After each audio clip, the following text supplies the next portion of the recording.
Bangladeshi all time greatest কিছু movie, যে মুভিগুলো আইএমডিবি রেটিং অনেক হাই, অনেক হাই। আপনি যদি সিনেমা প্রেমী হন তাহলে এই মুভিগুলো মিস করা একদম ঠিক হবে না। যদি সবগুলো নাও দেখতে পারেন, তার মধ্যে কয়েকটা যেগুলো রিসেন্টলি বের হওয়া, মানে যদিও একদম রিসেন্ট না, কিছু বছর আগের, সেগুলো আপনি দেখতে পারেন। এই মুভিগুলোর নাম বলবো আইএমডিবি রেটিং সহ, যদিও ভিডিওটা অনেক বড় হবে কারণ 30টা মুভির নাম বলবো আজকের। হালদা আইএমডিবি রেটিং 7.6, ভাদ্দে রেটিং হলো 8.6, হাজার বছর ধরে আইএমডিবি রেটিং 8.1, নন্দিত নরকে আইএমডিবি রেটিং 8.0, জালালের গল্প 7.7, কমলা রকেট 7.3, মনের মানুষ 7.9, চন্দ্রকথা 7.5, শ্রাবণ মেঘের দিন 8.6, মেড ইন বাংলাদেশ 8.2, আমার বন্ধু রাশেদ 8.3, নদীর নাম মধুমতি 7.9, মুখ ও মুখোশ 8.3, শ্যামল ছায়া 8.6, শঙ্খনীল কারাগার 8.5, ছুটির ঘন্টা 8.5, থার্ড পারসন সিঙ্গুলার নাম্বার 7.1, আগুনের পরশমণি 9.1, টেলিভিশন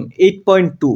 দীপু নাম্বার 2 8.9, অজ্ঞাতনামা 8.9, রানওয়ে 8.2, আয়নাবাজি আইএমডিবি রেটিং 8.9, দেবী 7.7, মনপুরা 8.2, পদ্মা নদীর মাঝি 8.2, লাল শালু 7.7, গেরিলা 8.1, দ্য ক্লেবার্ট অথবা মাটির ময়না 8.4, এবং নাম্বার 1-এ থাকবে জীবন থেকে নেওয়া, যার আইএমডিবি রেটিং 9.3। তো আমি জানি এই সবগুলো মুভি আপনি দেখেন নাই, যদি দেখে থাকেন তাহলে অবশ্যই জানাবেন কোনটা আপনার সব থেকে ফেভারিট, এবং যদি সবগুলো এখনো না দেখেন তাহলে সবগুলো দেখার দরকারও নাই, আপনি এর মধ্যে বেছে বেছে কয়েকটা মুভি দেখে নিতে পারেন, কারণ বাংলাদেশি এই মুভিগুলো সত্যি অসাধারণ লেভেলের মুভি, এবং এই মুভি আপনাকে বোঝাবে যে আসলে বাংলাদেশি মুভিও এক টাইমে ভালো হইতো, যেটা মাঝখানে একটা লং টাইম ধরে আর ভালো মুভি ছিল না, বাট এখন আবার হইতেছে।